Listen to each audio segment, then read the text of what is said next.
Next topic is electrostatics of conductors. That is, there are some characteristics of conductors, be it charged or uncharged. What happens when it is kept in an external electric field, or how does it behave? How does the charges inside the conductor behave when it is kept in an external electric field? Some important properties or electrostatics of conductors. Let us see what are they.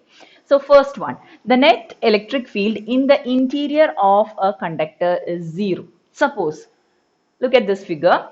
Consider A, B, C, D to be a conductor which is kept in an external electric field shown as positive and negative sign, and we know that the electric field is directed from positive to negative. So the field lines you can see, I have broken the field lines I have not drawn the field lines within the conductor. That exactly is the property. That is, there is no electric field within a conductor when it is placed in an external electric field. How does this happen?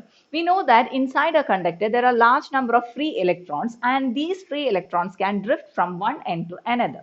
So in this case, due to the influence of the external electric field, the free electrons or the free charges can move to the opposite side. That is, the electrons will be attracted to the positive terminal. See, if it is a battery, then it is drifted towards the positive potential. So in this case, what will happen? The negative charges will move towards the positive potential, while the positive charges will get displaced towards the negative potential. So due to this, you can see along the edge AD of the conductor, negative charges get accumulated, and along the edge BC, positive charges get accumulated, and these flow of charges will happen until so this will set up, actually the flow of charges within the conductor will set up an induced electric field, E induced electric field in a direction opposite to that of the applied electric field. So say in this case the applied electric field is E.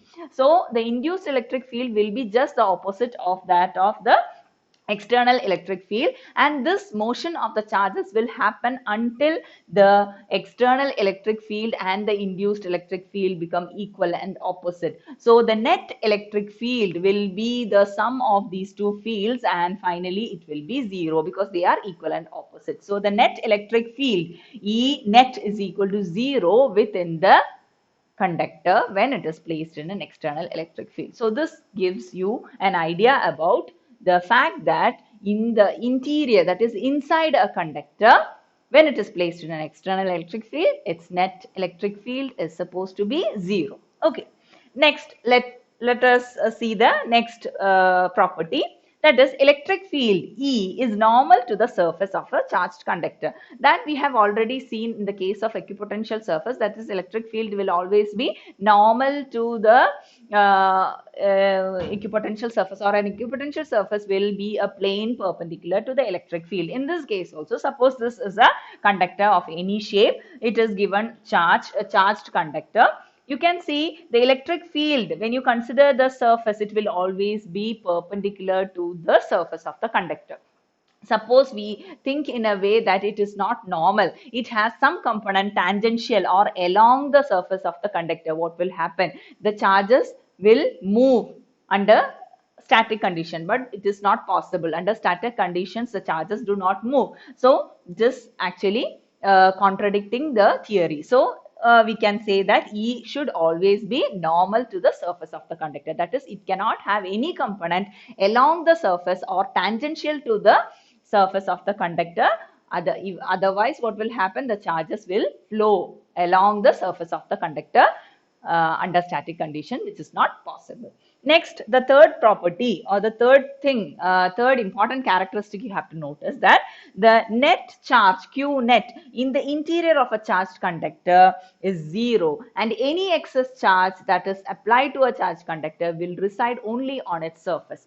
So this happens as a consequence of Gauss's law. We know that according to Gauss's law, closed integral of E dot ds is equal to q by epsilon 0. We have already seen that in the interior of a charged conductor, the electric field is 0. So if E is equal to 0, by this law on the right hand side, q also should be equal to 0, which proves it that the net charge in the interior of a charged conductor will always be 0. And if you apply or give any excess charge, uh, it will be residing, or it will move over to the surface of the charged conductor, because they will be they will interact through the repulsive forces, and they tend to move towards the surface of the, so whatever charge you give to a charged conductor, it will reside over its surface, making the interior a charged